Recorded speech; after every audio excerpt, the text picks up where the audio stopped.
Hey guys, I welcome you all to Unacademy CA foundation YouTube channel. दोस्तों, सबसे पहले जो लोग मुझे नहीं जानते उनको बता दूं कि I am Munish Pora, I am a chartered accountant and मैं आप सबको सीए फाउंडेशन लेवल पे इकोनॉमिक्स एंड बीसीके का सब्जेक्ट पढ़ाता हूं। आज जो है हमारा ये जो सेशन है, this is a part of BBT fast track series. So BBT है बाहुबली टीम हमारी अनअकैडमी की। हमने फास्ट ट्रैक सीरीज स्टार्ट किया है सीए फाउंडेशन जून 23 स्टूडेंट्स के लिए एंड इस वीडियो में बीसीके चैप्टर 4 कवर करने वाले हैं। सीरीज ऑफ लेक्चर्स आएंगे। अगर आपने बीसीके में इसके पहले कुछ भी नहीं पढ़ा है फिर भी आप इन लेक्चर्स को देख सकते हैं। अगर आपने बीसीके का बेसिक भी नहीं पता तो भी आप इन लेक्चर्स को देख सकते हैं। हमने बीसीके चैप्टर 4 पहले नहीं पढ़ा तो भी ये देख सकते हैं। बहुत जबरदस्त तरीके से हम ये सीरीज ऑफ लेक्चर्स में इस चैप्टर को कवर करेंगे, जरूर पूरा देखें। सो गाइज, वीडियो स्टार्ट करने के पहले मैं आप सबको जरूर बता दूं कि सीए फाउंडेशन दिसंबर 2022 का रिजल्ट एकदम ही जबरदस्त आया था। इसमें जो है हरीत भाटिया, इनको 97 मार्क्स आए हैं इकोनॉमिक्स बीसीके के। ये सब्जेक्ट टॉपर है इंडिया में। इनसे ज्यादा मार्क्स मुझे कहीं भी नहीं दिखे किसी स्टूडेंट के दिसंबर 22 एग्जाम में। ऑब्वियसली इसके पहले चिन्मय फाटक करके थे जिनको जून 2022 में 98 मार्क्स आए थे, वो उन्होंने भी मुझसे ही पढ़ा था। एंड हरीत भाटिया ने मुझसे पढ़ा है दिसंबर 22 में। एंड अनअकैडमी प्लस के जो टॉपर है परनीत कौर, इनको 94 मार्क्स है इकोनॉमिक्स बीसीके में। इन्होंने भी मुझसे ही इकोनॉमिक्स बीसीके कवर किया था। एंड ये सारे स्टूडेंट्स को इतने मार्क्स आए हैं जिन्होंने पूरा का पूरा इकोनॉमिक्स बीसीके मुझसे कवर किया है। इनके अलावा और भी स्टूडेंट्स होंगे जिन्होंने शायद कुछ इकोनॉमिक्स के चैप्टर्स, कुछ बीसीके के चैप्टर्स मुझसे किए होंगे। यहां पे मैंने उन्हीं स्टूडेंट्स का नाम लिया है जिन्होंने पूरा का पूरा इकोनॉमिक्स बीसीके मुझसे पढ़ा है। एंड अब मैं चाहता हूं कि इससे भी जबरदस्त रिजल्ट हमारे जून 2023 एग्जाम में आए, राइट। सो आप क्या कर सकते हैं, हमारे अनअकैडमी प्लस पर भी मंजिल 2.0 बैच चल रहा है। आप इस बैच को ज्वाइन कर सकते हैं हमारे अनअकैडमी प्लस के प्लेटफॉर्म पे। इसमें आपको सारे सब्जेक्ट्स सीए फाउंडेशन के मिल रहे हैं। डिटेल में क्लासेस यहाँ पे चल रही है, ये इसका शेड्यूल है। एंड अगर आप चाहते हैं कि सर हमको सिर्फ आपका इकोनॉमिक्स एंड बीसीके का कोर्स चाहिए, तो दोस्तों ये रहा सब्जेक्ट वाइज सब्सक्रिप्शन अब अनअकैडमी में आया है। सीए फाउंडेशन कोर्स में आप एमवी सर कोड अगर यूज करते हैं तो आपको ये वाला कोर्स अभी 2499 का है। इसमें और डिस्काउंट्स मिल जाएगा अगर आप एमवी सर कोड यूज करते हैं सब्सक्रिप्शन लेते वक्त, right. So you can subscribe to this course which is, जिसमें इस कोर्स में आपको सिर्फ मेरा इकोनॉमिक्स बीसीके मिलेगा। अगर आप एमवी सर कोड को यूज करते हैं तो आपको डिस्काउंट भी मिल जाएंगे, ठीक है। तो जरूर देखें, ये रिकॉर्डेड बैच आपको मिल सकती है। तो आप अनअकैडमी का प्लस या आइकॉनिक का सब्सक्रिप्शन दोनों में से कोई भी ले सकते हैं। प्लस में एंड आइकॉनिक में आपको फुल एक्सेस मिलता है। इसके लिए आपको सिर्फ इसका अलग से लेना पड़ता है। इसकी लिंक पर डिस्क्रिप्शन बॉक्स में डलवा दूंगा। लेकिन अगर आपको हमारे फुल बैचेस ज्वाइन करनी है तो प्लस या आइकॉनिक का सब्सक्रिप्शन लीजिए। प्लस में आपको PDF notes, live classes, test quizzes मिलेंगे। एंड आइकॉनिक में आपको प्लस के साथ साथ एडिशनल बेनिफिट्स मिलेंगे जैसे 1-to-1 live mentorship, printed books etcetera. So आप एमवी सा कोड यूज करके सब्सक्राइब कर सकते हैं। मुझे फॉलो कर लेना अनअकैडमी ऐप पे। ये जो फ्री सेशंस ले रहा हूं इसकी लिंक आपको इस यहां पे आपको मिल जाएंगी। यहां पे इस लिंक पे जाना, सीए फाउंडेशन के टैब में जाना, वहां पे आपको हमारे ये क्लासेस जो फ्री क्लासेस यूट्यूब पे ले रहा हूं उसके लेक्चर्स मिल जाएंगे।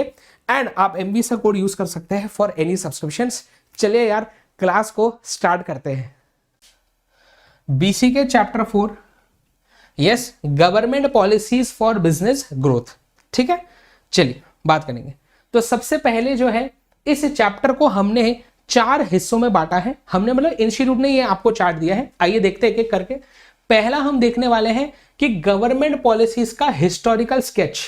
हिस्टोरिकल स्केच का मतलब है कि हम थोड़ा हिस्ट्री के बारे में देखेंगे कि इंडिया में क्या पॉलिसी बनाना आज की बात है या ये जन्मों जन्म से चलते आ रहा है। और अगर पहले के जमाने में भी पॉलिसीज बनती थी तो कैसी बनती थी, कौन बनाता था, इसके बारे में थोड़ी हिस्ट्री देखेंगे। तो हिस्टोरिकल स्केच की बात करेंगे सबसे पहले इस चैप्टर में। देन बात आती है बेटा स्पेक्टर ऑफ गवर्नमेंट पॉलिसीज, है ना। अच्छा, और एक चीज बता दो, हिस्टोरिकल स्केच में आपको पहले राजा महाराजाओं के समय की भी बात बताएंगे कि तब कैसी पॉलिसीज बनाते थे। बाद में इंडिया में जब ब्रिटिशर्स का रूल था उस समय पे ब्रिटिशर्स ने कैसी पॉलिसीज बनाई उसकी बातें हम करेंगे। देन ब्रिटिशर्स के जाने के बाद हमें इंडिपेंडेंस मिलने के बाद कैसी पॉलिसीज हमने बनाई, इन सारी चीजों की बातें हिस्टोरिकल स्केच में होती है। ठीक है। देन इस चैप्टर का दूसरा पार्ट आता है spectrum of government policies for business. Spectrum मतलब रेंज ऑफ गवर्नमेंट पॉलिसीज, अलग अलग प्रकार की गवर्नमेंट पॉलिसीज बनती है बिजनेस ऑर्गेनाइजेशंस के लिए, तो वो कौन सी होती है वो हम यहां पे देखने वाले हैं सेकंड पार्ट में। थर्ड पार्ट में ये एक नया टॉपिक है जो आपके जून 2021 वाला जो एग्जाम था ना उसके लिए ये ऐड किया था इंस्टीट्यूट ने, उसके बाद से ये नए स्टडी मॉडल के हिसाब से आपको पढ़ा रहा हूं। मैक्रो पॉलिसी फॉर बिजनेस कंड्यूसिवनेस, कि मैक्रो इकोनॉमी के ऐसे कौन से इंडिकेटर्स है, ऐसे कौन से संकेत है जिसको देख के हम बोल सकते हैं कि ये संकेत की वजह से बिजनेस ग्रो करेगा, बिजनेस के लिए ऐसा कंड्यूसिव एनवायरनमेंट मिल रहा है जिसमें वो ग्रो कर सकता है। तो ऐसे कौन से मैक्रो इकोनॉमी के इंडिकेटर्स होते हैं जिनको देख के हम ये बोल सकते हैं कि इसके वजह से बिजनेस ग्रो हो सकता है फ्यूचर में, या बिजनेस ग्रो नहीं भी हो सकता है। तो कौन से इंडिकेटर्स है ये यहां पे हम थर्ड पार्ट में देखेंगे। देन फोर्थ पार्ट में हम देखने वाले हैं कि 1991 में इंडिया में हमने इकोनॉमिक रिफॉर्म्स हम लेके आए थे, लिबरलाइजेशन, प्राइवेटाइजेशन, ग्लोबलाइजेशन, इनके बारे में डिटेल में हम पढ़ेंगे ये इस चैप्टर के फोर्थ पार्ट में, right. Economic change process in India, इसमें एलपीजी की बात करेंगे, लिबरलाइजेशन, प्राइवेटाइजेशन, ग्लोबलाइजेशन। देखो इसके अंदर मैंने जैसे और दिया है, जैसे एंशिएंट इंडिया मैंने बोला था राजा महाराजाओं के समय कैसे पॉलिसीज बनती थी, then India under the British, and then है इंडिया सिंस इंडिपेंडेंस। फिर स्पेक्टर ऑफ गवर्नमेंट पॉलिसीज मतलब टाइप्स ऑफ गवर्नमेंट पॉलिसी आप बोल सकते हैं, on the basis of scope and on the basis of impact. अभी बस मैं ओवरव्यू दे रहा हूं, हम हर एक पॉइंट पे डिटेल पर चर्चा करने वाले हैं, आगे बढ़ेंगे। देन इकोनॉमिक चेंज प्रोसेस में देखेंगे लिबरलाइजेशन, प्राइवेटाइजेशन एंड ग्लोबलाइजेशन की बातें हम यहां पे करने वाले हैं, ठीक है ना। तो ये चीजें आपकी ग्लोबलाइजेशन में आएगी। सो LPG, तो ये एक ओवरव्यू है हमारे इस चैप्टर का। बात करते हैं आगे। अब सबसे पहले बात करते हैं बेटा पॉलिसीज क्या होती है, ठीक है ना। सबसे पहले बात करेंगे पॉलिसीज। अब ये वाला जो पार्ट है ये आपके बुक में दिया हुआ नहीं है, है ना। ये वाला जो पार्ट है बेटा ये आपके बुक में दिया हुआ नहीं है कि पॉलिसीज क्या होती है ना, पॉलिसीज क्या होती है ना। तो जनरली बच्चों को क्या लगता है कि पॉलिसी मतलब लॉ, तो ऐसा जरूरी नहीं है कि पॉलिसी में सिर्फ लॉ ही आता है ना। पॉलिसी क्या होता है, एक ऐसा तरीका होता है जिसके हिसाब से हमें काम करना चाहिए, जिसको हमें फॉलो करना चाहिए। जैसे कि आपके घर में भी ऐसी कोई पॉलिसी हो सकती है कि आपको मम्मी बोलेंगी कि रात को 9 बजे के बाद आना नहीं है, 9 बजे के पहले ही आना है। तो ये आपके घर की एक पॉलिसी बना दी है मम्मी ने, है ना, कि 9 बजे के पहले ही घर पे आना है। समझ रहे हो। तो पॉलिसी क्या है ये हमें बताता है। देखो आइए, policy is a plan of action agreed और chosen by a government, a company और एन इंडिविजुअल, है ना। It is a way of behaving that you think is best in a particular situation. किसी सिचुएशन में best way में behave करने के लिए हमें क्या रूल्स रेगुलेशन फॉलो करने चाहिए वो एक पॉलिसी बताता है। पॉलिसी क्या होता है बताइए। Policy is a way of behaving that you think is best in a particular situation. एक सिचुएशन में बेस्ट तरीके से हम कैसे बिहेव कर सकते हैं इसके बारे में बताता है एक पॉलिसी, ठीक है ना। तो जैसे गवर्नमेंट जब कोई पॉलिसी बनाता है तो वो क्या बोलता है उसके थ्रू, गवर्नमेंट अगर कोई पॉलिसी बनाता है तो वो उसके थ्रू क्या बोलना चाहता है। गवर्नमेंट जो है वो पॉलिसी के थ्रू बताना चाहता है कि किसी पर्टिकुलर सिचुएशन में आपको कैसे बिहेव करना चाहिए, क्या रूल्स रेगुलेशन फॉलो करना चाहिए, ये गवर्नमेंट की पॉलिसी बताएगा। समझ में आ रहा है।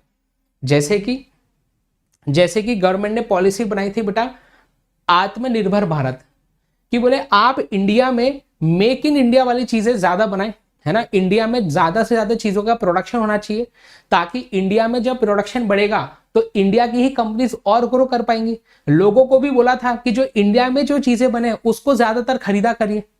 तो एक टाइप की पॉलिसी बना दी। जरूरी नहीं कि पॉलिसी हमेशा लॉ ही होता है, पॉलिसी के अंदर लॉ भी आता है, इसके अंदर प्रोग्राम्स भी आ सकते हैं अलग अलग। जैसे मेक इन इंडिया ये एक प्रोग्राम था जो क्या बताइए हमारे गवर्नमेंट ने बनाया था ना, मेक इन इंडिया, आत्मनिर्भर भारत, ऐसे, ठीक है ना। जैसे समझ लो गवर्नमेंट ने जीएसटी का बनाया लॉ, तो वो भी एक टाइप की पॉलिसी हो गई कि जब भी कोई टाइप के गुड्स या सर्विसेज बिकते हैं मार्केट में तो उस पर कुछ ना कुछ अमाउंट टैक्स देना पड़ेगा कंज्यूमर को, जो बाद में गवर्नमेंट को मिलेगा। कौन सी चीजों पे कितना कितना टैक्स लगेगा ये गवर्नमेंट बताते रहता है कुछ समय में।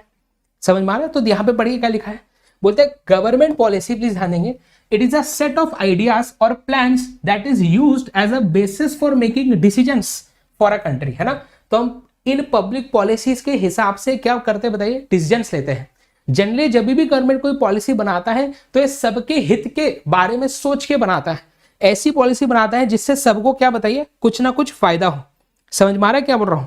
ऐसा बढ़ेंगे आगे, बोलते हैं public policy expresses the goals, decisions, actions adopted by a government for political, social and economic management, है ना। तो गवर्नमेंट जिस प्रकार की पॉलिसी बनाता है उससे पता चलता है कि गवर्नमेंट अपने कंट्री को किस प्रकार से चलाना चाहता है। समझ में आ रहा है? तो एकदम ये बेसिक सी स्लाइड थी कि पॉलिसी का मतलब एग्जैक्टली होता क्या है, कि किसी भी सिचुएशन में बेस्ट वे में बिहेव करने के लिए हमें क्या रूल्स रेगुलेशन फॉलो करने चाहिए, ये पॉलिसी हमें बताता है एकदम सिंपल भाषा में। समझ में आ गया बात? ओके, अब इस पे कोई एमसीक्यू आएगा नहीं, ये बस आपकी बेसिक चर्चा के लिए था। आगे बढ़ते हैं नेक्स्ट। अब यहां पे ना आपकी बुक में एक एग्जाम्पल दिया हुआ है, आपके बुक में एक एग्जाम्पल दिया हुआ है। एक है बेटा रोहन जो कि इंजीनियर है, और एक है अली जो कि एक चार्टर्ड अकाउंटेंट है, ठीक है। तो रोहन जो है ना, ये एक एप्लीकेशन बनाता है ब्लाइंड स्टूडेंट्स के लिए। ऐसा ऐप बनाता है जिससे क्या बताएं, जिससे ब्लाइंड स्टूडेंट्स भी क्या बताइए, पढ़ सकते हैं, जिससे ब्लाइंड स्टूडेंट्स भी क्या बताइए, पढ़ सकते हैं, ठीक है। तो इसको ना टेक्नोलॉजी सारी समझ में आती है, इसको एप्लीकेशन बनाना समझ में आता है, इसको सारी चीजें समझ में आती है कि ऐप से रिलेटेड, टेक्नोलॉजी से रिलेटेड क्या क्या चीजें करना है वो इसे समझ में आता है। लेकिन अकाउंट्स कैसे मेंटेन करें, टैक्सेस के रजिस्ट्रेशन कैसे करें, कौन सी चीज पे टैक्स कितना लगेगा, कब उसका पेमेंट करना है ना, ये सारी चीजें, बाकी सारे लॉस के बारे में इसको कोई आइडिया नहीं। इसका दोस्त होता है अली जो कि एक चार्टर्ड अकाउंटेंट है ना, उसके हाथ में देखो कैलकुलेटर और ऑडिट रिपोर्ट है उसके हाथ में, है ना। तो ये अली जो है सीए है, इसको टेक्नोलॉजी के बारे में उतना ज्ञान नहीं है। मतलब देखो, अपने को बेसिक टेक्नोलॉजी चलाना आता, पर अगर आपको हम बोले कि एप्लीकेशन बनाओ, अब वो थोड़ी ना आएंगे, अपने को अपने पढ़ा थोड़ी ना उसके बारे में। तो इसको ऐसा कोई एप्लीकेशन बनाना या वेबसाइट बनाना वो सब चीजें नहीं आता। बट सीए को क्या समझता, हाँ लॉज वगैरह के बारे में जानकारी है। Then IPR, intellectual property law के बारे में भी इसको क्या होता है, नॉलेज होता है। आईपीआर क्या होता है कि जैसे इन्होंने अगर कोई एप्लीकेशन बनाया, अब वही एप्लीकेशन को देख के दूसरे व्यक्ति ने भी वैसे ही सेम ऐप बना लिया, तो ये तो आसानी से कॉपी हो जाएगा। तो इसे अपने एप्लीकेशन का अलग से पेटेंट वगैरह निकालना पड़ेगा ताकि कोई इसे कॉपी ना कर सके। तो वो जो होता है ना कॉपीराइट, ट्रेडमार्क, पेटेंट्स, वो आता है आईपीआर के अंदर। तो इसे आईपीआर के बारे में नॉलेज कि हम अपने चीजों को प्रोटेक्ट कैसे कर सकते हैं, कैसे पेटेंट्स वगैरह ले सकते हैं। इसको जीएसटी के बारे में, फाइनेंशियल रिपोर्टिंग जिसको बोलते हैं बैलेंस शीट, पीएनएल बनाना, ये सब चीजें इसको जमती है अली को। और इसको क्या जमता है, टेक्नोलॉजी। तो ये दोनों सोचते हैं यार, ये सोचता है अपना रोहन कि यार मुझे जो है एप्लीकेशन लॉन्च करना है, पर मुझे इसमें साथ ही साथ कोई ऐसा बंदा भी चाहिए जिसको लॉ का नॉलेज हो, जिसको अकाउंट्स का नॉलेज हो। तो फिर ये सोचते हैं यार एक काम करते हैं, हम दोनों ना हाथ मिला लेते हैं और एक स्टार्टअप चालू करते हैं ना, अपना बिजनेस चालू कर देते हैं। तो ये दोनों हाथ मिला लेते हैं और क्या बताइए, they form a team, a startup to pitch for arranging funds from venture capitalist. अब ये क्या बोल रहे हैं यहाँ पे कि ये दोनों ने हाथ मिला लिए और ये दोनों क्या बताइए, अब सोच रहे कि हम दोनों साथ में मिलके इस एप्लीकेशन पे काम करेंगे। भैया अली तू सारा क्या बताइए, अकाउंट्स का, लॉ का, सारी चीजें तू देखना, रोहन जो टेक्नोलॉजी वाला साइड होगा ना वो सब तू देखना, ठीक है ना। फिर ये दोनों टीम बना के क्या करते हैं, वेंचर कैपिटलिस्ट, मतलब जैसे वो नहीं क्या शार्क टैंक वगैरह में, हाँ वैसे सारे जगहों पे जाएंगे एंड बोलेंगे भैया हमारा ये बिजनेस है, हमको पैसा दे दो। ये बस एक छोटा सा एग्जाम्पल आपको दिया है आपके बुक में। यहां पे ये ऐसा समझाना चाह रहे हैं कि चाहे ये तो अभी बना हुआ स्टार्टअप है, एकदम छोटा सा ऑर्गेनाइजेशन है, अभी चालू हुआ है, चाहे छोटा ऑर्गेनाइजेशन हो या बड़ी सी बड़ी कंपनी हो, हर टाइप के ऑर्गेनाइजेशन को गवर्नमेंट पॉलिसी फॉलो करना ही पड़ता है। बस इतना ही पॉइंट यहां पे है। बोलते हैं कि एक इकोनॉमी को चलाने के लिए गवर्नमेंट पॉलिसीज आर साइन क्वा नॉन। साइन क्वा नॉन का मतलब होता है एसेंशियल कंडीशन। एक इकोनॉमी को चलाने के लिए गवर्नमेंट को पॉलिसीज बनानी ही पड़ती है। अगर गवर्नमेंट पॉलिसीज नहीं बनाएगा तो इकोनॉमी सही ढंग से नहीं चल पाएगी। फॉर एग्जाम्पल मुझे बताइए, जैसे कि अगर हमें जब भी कार चलानी है, गाड़ी चलानी है, हम हमेशा लेफ्ट साइड से चलाते हैं, है ना, हम हमेशा लेफ्ट साइड से चलाते हैं। देन बीच बीच में जहां पे भी स्क्वायर्स होते हैं रोड पे, तो वहां पे सिग्नल्स वगैरह दिए रहते हैं, सबको सिग्नल को फॉलो करना पड़ता है। समझो अगर ऐसा रूल होता ही नहीं, तो ऐसी कोई पॉलिसी गवर्नमेंट ने बनाई ही नहीं होती, तो क्या होता? बताइए। हाँ, सब अपने मर्जी से अंधाधुंध कहीं भी गाड़ियां चलाते हैं, एक्सीडेंट्स बढ़ सकते थे, है ना। अगर कोई सिग्नल वगैरह रहेगा नहीं तो हर जगह पे ट्रैफिक जाम ही होगा, ठीक है ना। तो इसलिए गवर्नमेंट पॉलिसीज बनाना बहुत इंपॉर्टेंट होता है, तब जाके ही हमारी इकोनॉमी अच्छी तरीके से, यूनिफॉर्म तरीके से काम कर सकती है, ग्रो कर सकती है। ऐसा बोलने का मतलब है कि हर एक टाइप की इकोनॉमी में गवर्नमेंट पॉलिसी होना अनिवार्य है, उसके बगैर काम चलेगा नहीं, वो होनी ही चाहिए। ये बात समझ में आ रही? बताइए फास्ट। बोलते हैं कि ये जैसे छोटा सा भी ऑर्गेनाइजेशन अभी जस्ट स्टार्ट हुआ है, क्या इसको भी अपना रजिस्ट्रेशन करवाने के लिए, है ना, क्या इसको भी लीगल प्रोसेसेस के थ्रू जाना पड़ेगा? हाँ, क्या अगर इनको टैक्सेस एप्लीकेबल होंगे तो इनको टैक्स पॉलिसीज के बारे में नॉलेज होनी चाहिए, टैक्सेस में अपना रजिस्ट्रेशन करवाना पड़ेगा। हाँ, कुछ कुछ चीजों में गवर्नमेंट इन पे बिजनेस रिस्ट्रिक्शंस भी लगा सकता है। आगे इनको भी financial reporting, balance sheet, PNL account बनाना ही पड़ेगा। यस और नो? तो बोले चाहे छोटा सा छोटा ऑर्गेनाइजेशन हो, चाहे बड़ी सी बड़ी कंपनी हो, हर टाइप के कंपनी को, हर टाइप के ऑर्गेनाइजेशन को business policies, government policies follow करनी ही करनी पड़ती है। बस इतना ही पॉइंट है। बोलता है ये जो गवर्नमेंट पॉलिसीज होती है ना, ये अलग अलग कंट्रीज में अलग अलग होती है। ऑब्वियस सी बात है, अलग अलग कंट्री के लॉज, अलग अलग कंट्री की जो पॉलिसीज है वो अलग अलग ही होगी, है ना। जैसे कि आपके घर पे अगर मम्मी ने बोला कि 9 बजे तक घर पे आ जाना है, तो किसी और के घर पे ऐसा पॉलिसी नहीं होगा। कोई दूसरा बोलेगा कि नहीं आप 10 बजे तक आए तो भी चलेगा।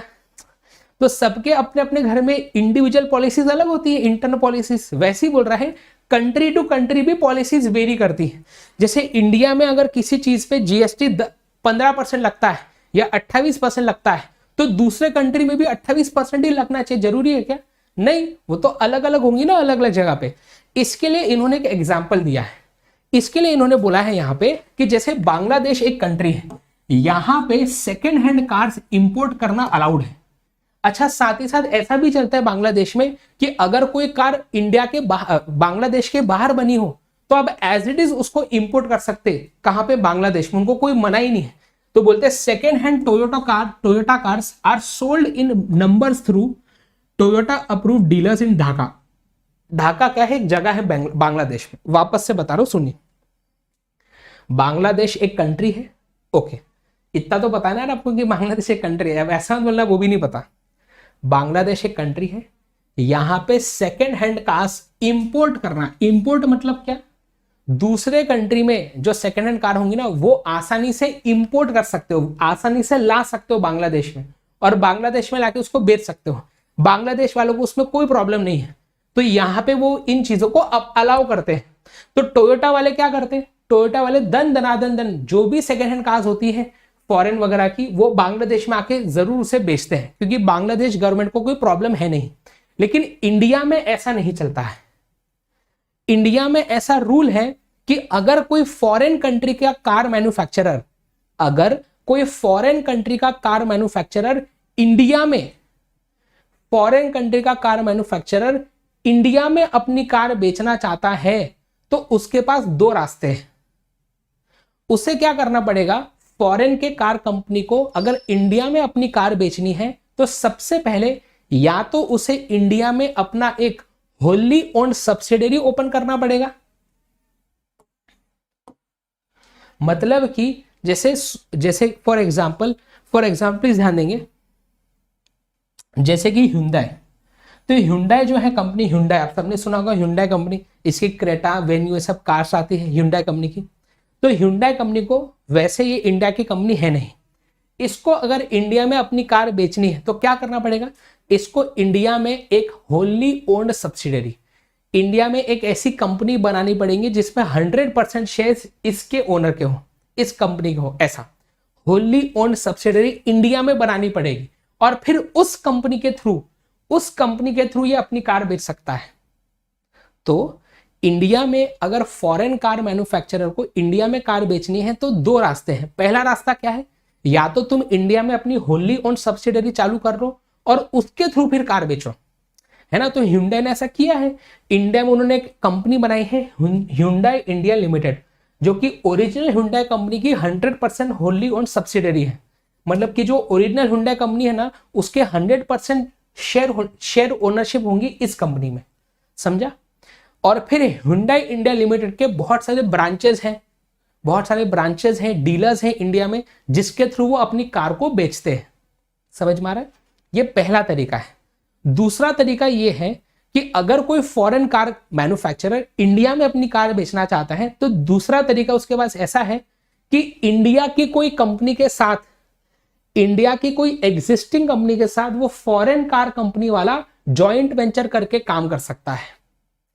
देख, दूसरा क्या है, और to be a part of joint venture, जैसे कि टोयोटा ने ये होली ओन सब्सिडरी वाली काम नहीं किया। टोयोटा इंडिया के बाहर की कंपनी है, उसको इंडिया में अपने कार बेचने थे, तो टोयोटा ने क्या किया, इंडिया में एक कंपनी है किर्लोस्कर मोटर्स, तो किर्लोस्कर मोटर्स के साथ टोयोटा ने क्या किया, जॉइंट वेंचर किया एंड बोला कि देखो किर्लोस्कर भैया, देखो हम इंडिया के बाहर की कंपनी है, हमें इंडिया में अगर कार बेचनी है ना, तो या तो हमें खुद का होली ओन सब्सिडरी चालू करना पड़ेगा, या किसी इंडियन कंपनी के साथ हम जॉइंट वेंचर उसके साथ मिल के भी बेच सकते हैं कार।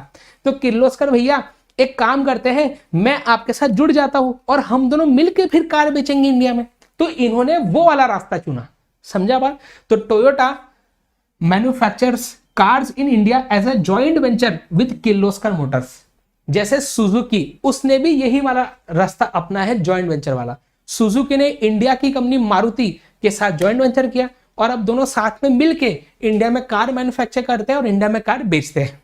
तो इन शॉर्ट हम यहाँ पे क्या पढ़ रहे हैं, हम यहाँ पे ये पढ़ रहे हैं कि अलग अलग कंट्री के जो लॉज होते हैं, जो पॉलिसीज होती है, वो अलग अलग होती है। बस इसमें इन्होंने एक एग्जाम्पल दिया है कि जैसे बांग्लादेश में आसानी से फॉरेन की कार्स आप इंपोर्ट कर सकते हैं, फॉरेन में जो सेकेंड हैंड कार्स है वो भी इंपोर्ट कर सकते हैं, कोई प्रॉब्लम नहीं बांग्लादेश में उसकी। पर इंडिया में हमने ऐसा रूल बनाया है, कि कोई भी फॉरेन कार मैन्युफैक्चरर आसानी से इंपोर्टेड कार नहीं बेच सकता। अगर फॉरेन कार कंपनी इंडिया में अपनी कार बेचना चाहती है तो दो रास्ते हैं, या तो तुम अपनी होली ओन सब्सिडरी चालू करो इंडिया में, या तो इंडिया में कोई एग्जिस्टिंग कंपनी के साथ तुम जॉइंट वेंचर कर लो और उसके थ्रू फिर साथ में बेचो कार, तो चलेगा। तो यहां पे ऐसा रूल आपको बताया है, ठीक है ना, कि इंडिया में क्या पॉलिसी फॉलो होती है। इस पे एमसीक्यू आता है, यहां पे आपको बोलेगा Hyundai इंडिया लिमिटेड इंडिया में आया कार बेचने के लिए, कैसे आया, कौन से रास्ते से। तो इसका आंसर है कि Hyundai ने 100% होली ओन सब्सिडरी चालू की थी अपनी इंडिया में, उसके थ्रू वो कार सेल करता है। तो इस पे एमसीक्यू आता है कि Hyundai कंपनी जो है वो इंडिया में कैसे आई थी अपना कार बेचने के लिए, तो इसके थ्रू ये रास्ता अपनाया था। और टोयोटा ने कौन सा रास्ता अपनाया था, टोयोटा ने जॉइंट वेंचर वाला रास्ता अपनाया था। समझ में आ रहा है क्या बोल रहा हूं। अगली बात आती बेटा कि government policies impact business policies too. यहां पे भी कोई एमसीक्यू है नहीं, बस यहां पे एक पॉइंट आपको ऐसा याद रखना है कि देखो भैया, देखो समझो, गवर्नमेंट पहले कुछ लॉ बनाता है, वो कुछ पॉलिसीज बनाते हैं अलग अलग चीजों से रिलेटेड। अब एक बिजनेस ऑर्गेनाइजेशन अपनी भी तो इंटरनल पॉलिसीज बनाएगा। आपको याद है जब हम कंपनी फॉर्म करते हैं तो हमें दो डॉक्यूमेंट्स फिल करने पड़ते हैं, एक होता है मौआ और एक होता है औवा। एक होता है मेमोरेंडम ऑफ एसोसिएशन, दूसरा होता है दोस्तों आर्टिकल ऑफ एसोसिएशन। तो आर्टिकल्स ऑफ एसोसिएशन में हम इंटरनल रूल्स एंड रेगुलेशंस की बातें करते हैं। समझ में आ रही बात है। हाँ, तो अभी अगर किसी कंपनी के internal rules and regulations government के लॉस के साथ मैच नहीं होंगे तो चलेगा क्या, बिल्कुल नहीं चलेगा, है ना। समझ में आ रहा है। जैसे फॉर एग्जांपल एकदम सिंपल सी बात बता रहा हूं, जैसे कि अगर क्या बताइए, गवर्नमेंट ने बोला कि आपको अगर कार सेल करनी है, एग्जांपल ले रहा हूं, तो आपको समझ लीजिए 18% का जीएसटी देना पड़ेगा। अब कंपनी अपना इंटरनल रूल रेगुलेशन बना रही है कि हम जो भी कार बेचेंगे उस पर कोई टैक्स वैक्स पे करेंगे नहीं, ऐसा चलेगा क्या। यहां पे बस इनका ये बोलना है कि गवर्नमेंट की जो पॉलिसी होती है ना, वो इंडिविजुअल बिजनेस की इंटरनल पॉलिसीज को भी इंपैक्ट करता है, उस पर भी असर डालता है। इसका मतलब यह है कि जब भी एक बिजनेस ऑर्गेनाइजेशन अपनी इंटरनल पॉलिसीज बनाता है, तो गवर्नमेंट ने क्या पॉलिसीज बनाई है उस चीज से रिलेटेड उसको मद्देनजर रख के पॉलिसी बनानी पड़ेगी। हम ऐसा नहीं कर सकते कि गवर्नमेंट की पॉलिसी कुछ और ही बोल रही और हम अपना अलग ही रूल बनाएंगे, ऐसा नहीं चलेगा। तो हमें जब भी इंटरनल हमारे बिजनेस की पॉलिसीज बनानी है तो गवर्नमेंट के पॉलिसीज के हिसाब से बनानी पड़ेंगी बस। अगला पॉइंट है बेटा, policy framework in India, ancient India. मतलब बोलते हैं कि क्या पॉलिसी बनाना ये आज की बात है क्या? जैसे इंडिया में अभी जैसे गवर्नमेंट है वो देखभाल करती है इंडिया की, है ना, क्या क्या पॉलिसीज बनानी चाहिए। तो जैसे इंडिया में अभी गवर्नमेंट इंडिया के लिए पॉलिसीज, लॉज, रूल्स, रेगुलेशन बना रहा है, तो क्या ये अभी अभी बनाना स्टार्ट हुआ कि पहले के जमाने से ऐसा चलता आ रहा है कि जो भी किसी एरिया पे राज करता होगा वो पॉलिसी बनाएगा? तो बोलते हैं ये जन्मों जन्म की बातें हैं, पॉलिसी बनाना ये जन्मों जन्म की बातें हैं, ये आज की कोई नई बात नहीं है। बोलते हैं जैसे आज के जमाने में Delhi university, Pune university, Nagpur university, ऐसे यूनिवर्सिटीज होती है जहां पे जाके हम कोई कोर्स में एनरोल करके पढ़ाई कर सकते हैं। वैसे ही पहले के जमाने में 3 यूनिवर्सिटीज थी major, Takshashila, Vaishali and Nalanda. Please ध्यान देंगे, तक्षशिला। वैसे ही पहले के जमाने में 3 यूनिवर्सिटीज थी, कौन सी? तक्षशिला, वैशाली एंड नालंदा। तो 3 मेजर यूनिवर्सिटीज थी पहले के जमाने में। उस जमाने में ये सारी यूनिवर्सिटीज में भी काफी रिसर्च किया जाता था कि पॉलिसीज हमें कैसी बनानी चाहिए, समझा। फिर यहाँ पे राजा महाराजाओं के समय की बातें चल रही है, राजा महाराजाओं के समय की बातें चल रही है।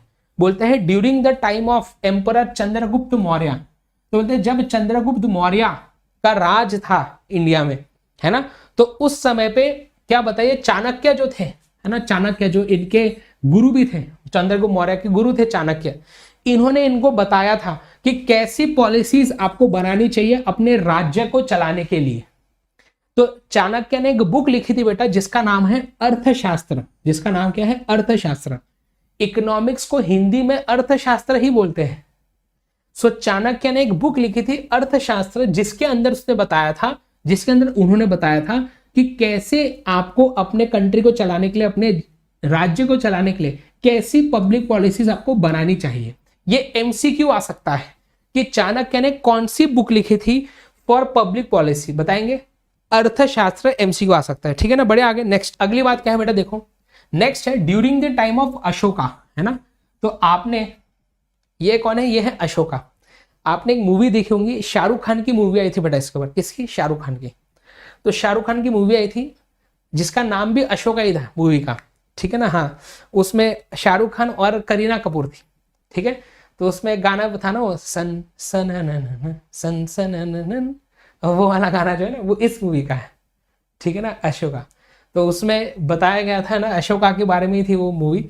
तो he was a ruler of क्या? मगध। तो मगध के राजा थे ये। इन्होंने पॉलिसी बनाई थी बेटा पीस एंड हार्मनी की, है ना, कि कैसे पीस, है ना, मतलब झगड़ा झगड़ी नहीं करना चाहिए, सबको साथ में मिलकर रहना चाहिए, वो हार्मनी की बातें। इन्होंने ऐसी पॉलिसीज बनाई थी जिसके थ्रू वो चाहते थे कि लोग सब मिलजुल के रहे, ऐसा। फिर उसके बाद गुप्तास करके आए थे बेटा, जिन्होंने राज किया था।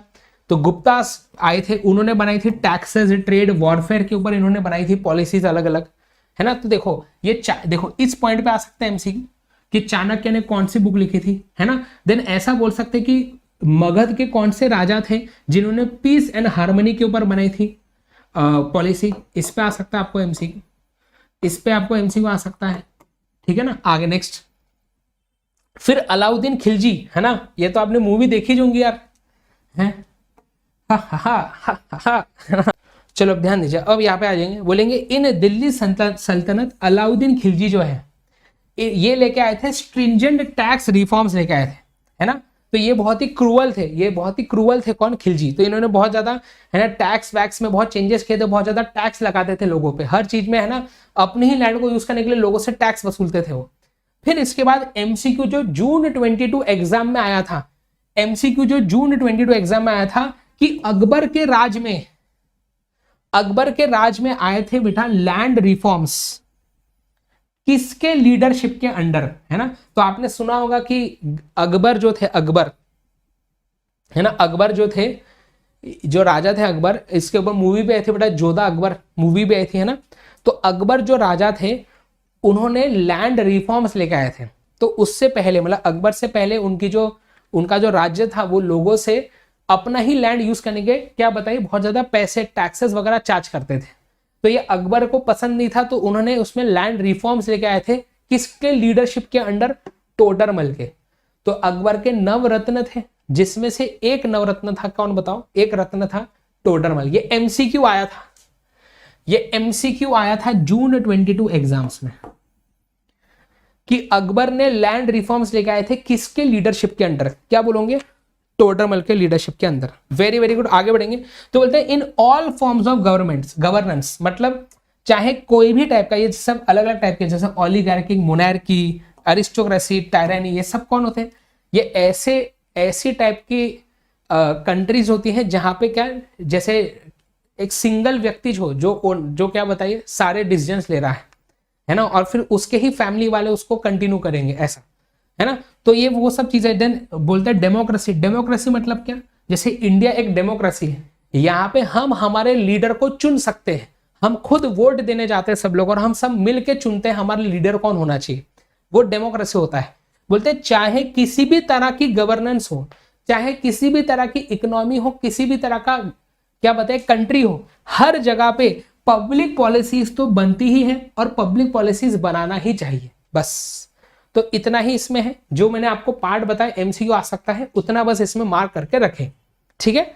बढ़ेंगे आगे, नेक्स्ट फिर आता है बेटा India under the British, India under the British. तो जब ब्रिटिशर्स के रूल में इंडिया था, है ना, तो तब कैसा था वो देखेंगे। तो हम ब्रिटिशर्स जब थे ना, उस समय को हम कॉलोनियल रूल भी बोलते हैं, है ना। So economic policies under the colonial rule were so design to benefit the foreign rulers itself, मतलब ब्रिटिशर्स ऐसी पॉलिसी बनाते थे जिससे सिर्फ और सिर्फ उनको ही फायदा होता था, हम इंडियंस को बिल्कुल भी फायदा नहीं होता था। और इन्होंने तो किया ही ना ऐसा, इंडिया की बहुत सारी संपत्ति, इंडिया का बहुत सारा वेल्थ इंडिया से ले जाके खुद के कंट्री में लेके चले गए, है ना। क्या करेंगे, चलो कोई बात नहीं, बढ़ेंगे आगे। मैं आपको बता रहा हूं कि इंडिया में बेटा इतना ज्यादा सक्षम है, इंडिया इतना ज्यादा एबल है कि भले हमारे साथ ये चीज हो चुकी है पहले, लेकिन फिर भी हम उठ सकते हैं, और हम उठ रहे हैं। अभी भी धीरे धीरे इंडिया नंबर 1 में आ ही रहा है हर जगह पे, है ना। तो बस अभी समझ लीजिए 20-25 साल की बातें हैं और इंडिया आगे बढ़ेगा, देखना, है ना। ये सारी कंट्रीज जो है ना, जितनी भी हमारी वेस्ट की कंट्रीज है, सब पीछे हो जाएंगे इंडिया से, ठीक है ना। चलो बढ़ेंगे आगे, ध्यान। हाँ, तो सोने की चिड़िया इंडिया है, तुम इंडिया से सोना लेके जाओगे तो कोई दिक्कत नहीं, हम और सोना लेके आएंगे, ठीक है ना। तो कोई डर नहीं है किससे, अब है कि नहीं। चलो ध्यान दीजिए। तो बोलते ब्रिटिशर्स ने ऐसी पॉलिसी बनाई जो उनको खुद कुछ बेनिफिट होती थी, है ना। आगे देन दादा भाई नारोजी करके थे बेटा, जिन्होंने एक बुक लिखी थी जिसका नाम था poverty and un British rule in India. जिस बुक के अंदर उन्होंने बताया था कि कैसे ब्रिटिशर्स जो है वो वेल्थ इंडिया से ले जाके ब्रिटेन में लेके जा रहे हैं।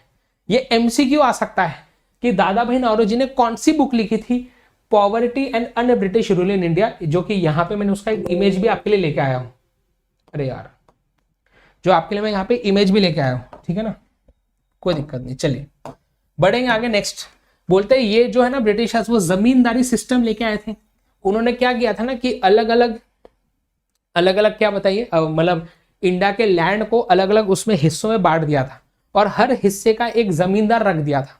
और वो जमींदार क्या करता था कि उस पार्ट में जो भी पेजेंट्स, जो भी फार्मर्स वगैरह होंगे ना, वो उनको अपना लैंड यूज करने के लिए उनसे पैसा वसूलते थे, टैक्स वसूलते थे, है ना। तो जमींदारी सिस्टम लेके आए थे इंडिया में। बोलते the British government in India just fulfil the duty of police. तो बोले ये बस पुलिस की ड्यूटी बराबर से निभाते थे, कि किसी ने अगर कोई गलत काम किया तो उसको जेल में डाल दो, है उसको क्या बताइए जेल में डाल दो, ऐसे सब हरकतें करते थे, है ना। लॉ एंड ऑर्डर मेंटेन करके रखते थे। बहुत बार तो जिसने नहीं भी किया कुछ गलत, उनको भी जेल में डालते थे। बोले पुलिस की ड्यूटी बस ही निभाते थे, बाकी कुछ काम के नहीं थे इंडिया में ये लोग, है ना। हाँ, बोलते their policies indirectly curbed the economic freedom. Of Indian people politically we were subjugated anyways. क्या बोल रहा है कि ब्रिटिशर्स की जो पॉलिसीज थी ना वो इंडिया के लोगों के फ्रीडम को कर्ब करती थी, इंडिया के लोगों के फ्रीडम को क्या रिस्ट्रिक्ट करती थी, कम करती थी, क्योंकि हर चीज में ब्रिटिशर्स सब चीज अपने ही पावर में रखते थे, इंडियंस को उतना कोई फायदा होता नहीं था इनके वजह से। तो बस ये थोड़ा सा आपको इसमें इतना ही याद रखना है। यहाँ पे बस ये याद रखिए कि दादा भाई नौरोजी ने कौन सी बुक लिखी थी, poverty and un British rule in India, ठीक है ना। देन ये देखो वो नहीं क्या, ये मूवी आई थी लगान, बहुत पुरानी मूवी है जिसमें आमिर खान, ये देखो ये आमिर खान है ना, तो इसकी मूवी आई थी लगान। तो इसमें भी वो ऐसी मैच होती है ना, कि इन लोगों को ना लगान का मतलब होता है टैक्स, तो इनको लगान देना पड़ता था अपना ही लैंड यूज करने के लिए। तो इन दोनों के बीच में फिर मैच होती है इंडियंस और ब्रिटिशर्स के बीच में, और ब्रिटिशर्स बोलते कि अगर तुम मैच जीत गए तो तुमको 3 साल तक लगान माफ, टैक्स माफ, और अगर तुम लोग हार गए तो तुमको हर साल 3 गुना देना पड़ेगा टैक्स, ऐसा। तो ये मूवी बहुत फेमस है। अगला देखेंगे इंडिया सिंस इंडिपेंडेंस। तो बोलते अब हम देखो पहले हम कहाँ थे, हम ना अभी एंशंट की बात कर रहे हैं, है ना, पहले के जमाने की बात कर रहे हैं, हिस्ट्री की बात कर रहे हैं। तो पहले हम एकदम राजा महाराजाओं के समय में चले गए, बोले उस समय पे भी पॉलिसीज बनती थी। फिर जब इंडिया में ब्रिटिशर्स का रूल था उस समय पे भी ब्रिटिशर्स पॉलिसी बनाते थे जो सिर्फ उनको फायदा देती थी, हमको कोई फायदा नहीं मिलता था। देन फाइनली 1947 में हमारे इतने सारे फ्रीडम फाइटर्स के कुर्बानी के बाद इंडिया को फाइनली क्या बताइए इंडिपेंडेंस मिला, कब, 1947 में, है ना। अब 1947 के बाद जो है 1947 के बाद जो है इंडिया इंडिपेंडेंट हो गया था। अब हमें देश को चलाना है, लेकिन हमारे देश में एक मेजर प्रॉब्लम ऐसी थी कि more than 95% of the population was involved in agriculture activity. मतलब इंडिया में मोस्टली सब लोग एग्रीकल्चर एक्टिविटी में ही इन्वॉल्व थे। इसको बोलते थे कि हमारी इंडिया एक एग्रेरियन, क्या बोलते हैं, एग्रेरियन इकोनॉमी थी, है ना। क्या थी, एग्रेरियन इकोनॉमी थी, है ना। ज्यादातर लोग एग्रीकल्चर एक्टिविटी में ही इन्वॉल्व थे, पर कंट्री को ग्रो करने के लिए बाकी चीजें भी तो बननी चाहिए ना इंडिया में। तो हमारे इंडिया में फैक्ट्रीज वगैरह थी नहीं, इंडस्ट्रीज वगैरह इतनी डेवलप हुई नहीं थी। तो सबसे पहले इंडिया में हमारा जो उस समय के जो भी लोग थे उन्होंने क्या बनाई बताइए, सबसे पहले पॉलिसी बनाई इंडस्ट्रियल पॉलिसी 1948 में। एमसीक्यू आ सकता है कि इंडिया में पहली industrial policy, the first industrial policy in India was made in the year of 1948। ये एमसीक्यू आया था पिछले एग्जाम में, जून 22 एग्जाम में, कि इंडिया में पहली इंडस्ट्रियल पॉलिसी कब बनी थी, 1948 में, ठीक है ना। इस पॉलिसी में हमने ऐसे रूल्स रेगुलेशन बनाए थे जिसके थ्रू इंडिया में जो इंडस्ट्रियल बिजनेस है वो फ्यूल हो, मतलब वो ग्रो हो सके, एंड उसमें क्या और ग्रोथ फ्यूचर में उसके वजह से और इकोनॉमी ग्रो हो सके। तो ऐसी पॉलिसीज बनाई थी जिससे लोग आसानी से और फैक्ट्रीज वगैरह ओपन अप करें एंड इंडिया में इंडस्ट्रीज और ग्रो हो सके। देन धीरे धीरे बोलते देखो हमने 1950 में जब हमारा कॉन्स्टिट्यूशन फाइनल हुआ तब हमने कॉन्स्टिट्यूशन के प्रियम्बल में, प्रियम्बल मतलब कॉन्स्टिट्यूशन चालू होने के पहले, है ना, मतलब कॉन्स्टिट्यूशन का जो बुकलेट है उसके स्टार्टिंग में दिया रहता है प्रियम्बल, जिसके अंदर लिखा होता है कॉन्स्टिट्यूशन के बारे में, ठीक है ना। तो प्रियम्बल में ही हमने चीज को ऐड किया कि पहले ब्रिटिशर्स हम पे हर चीज में रूल करते थे, पर अब ऐसा नहीं है। कॉन्स्टिट्यूशन हमें ये राइट देता है, हमें ये फ्रीडम देता है, हमें ये छूट देता है कि हम हमारे हिसाब से जो भी बिजनेस, जो भी ट्रेड करना चाहे, हमारे पास पूरी छूट है। तो ये हमारा जन्म सिद्ध अधिकार है, हमारा ये फंडामेंटल राइट है जो कॉन्स्टिट्यूशन हमें देता है कि हम हमारे हिसाब से जो भी बिजनेस करना चाहे, जो भी इकोनॉमिक एक्टिविटी करना चाहे, हम कर सकते हैं। ऐसा समझ में आ रही बात है। आगे बढ़ेंगे नेक्स्ट, अगली बात देखेंगे। बोलते हैं we embarked upon the economic planning by the first 5 year plan, है ना। तो इंडिया में हमने क्या किया ना, 5 ईयर प्लान्स का कॉन्सेप्ट यूज करते थे। आप सबने पढ़ा होगा 11th 12th में कि इंडिया जो है ना 5-5 साल की हम फ्यूचर की प्लानिंग करके चलते थे कि अगले 5 सालों में क्या क्या चीजें हमें अचीव करनी है, और उसके हिसाब से फिर पॉलिसीज बनाते थे। तो ये भी एमसीक्यू आता है कि इंडिया में पहला 5 ईयर प्लान कब बना था, तो इसका आंसर है बेटा 1951 में, कि the first 5 year plan was launch in 1951। ये एमसीक्यू आएगा, ठीक है। तो मैं आपको मार्क करवा रहा हूं, ये आ सकता है एमसीक्यू में,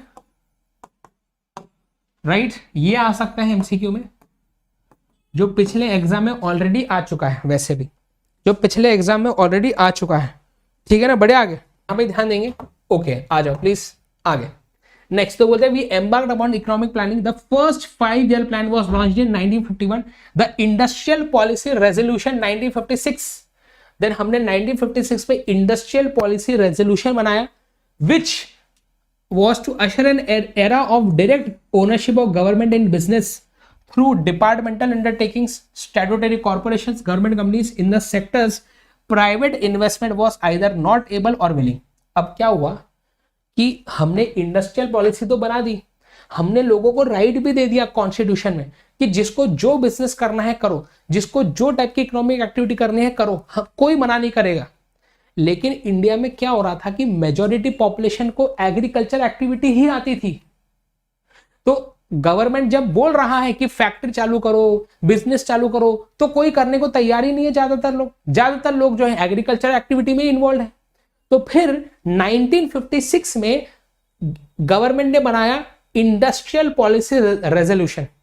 उसमें उन्होंने बोला कि जो जो सेक्टर्स में प्राइवेट इन्वेस्टमेंट नहीं है, जो जो सेक्टर्स में प्राइवेट इंडिविजुअल्स पैसा इन्वेस्ट नहीं कर रहे, अपना बिजनेस चालू नहीं कर रहे, वहां पे गवर्नमेंट खुद आके वो काम करके देगा लोगों को। वहां पे कंपनीज, इंडस्ट्रीज गवर्नमेंट खुद बनाएगा, ऐसा बोल रहे हैं।